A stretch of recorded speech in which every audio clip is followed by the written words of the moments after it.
mmoja katika nafasi yake anaweza.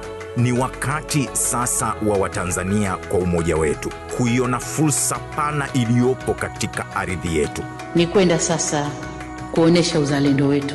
Ni wakati wa fursa katika kilimo. Tukasimamiane kwenye kufanya kazi. Watu wanajitahidi kuzalisha sana, masoko yakoje? Ni wakati wa kujenga mnyororo wa thamani wa mazao yetu bora yanayopatikana katika ardhi yetu. Tuwe tunajua mwaka huu tunategemea mazao kadhaa, tani kadhaa. Hizi tani hizi ni internal consumption, lakini hizi ziko tayari kwa soko la nje. Je, soko la nje ni lipi na wapi? Kwa hiyo kaangalieni masuala ya masoko. Ni wakati wa Watanzania wenyewe kuwekeza katika kilimo.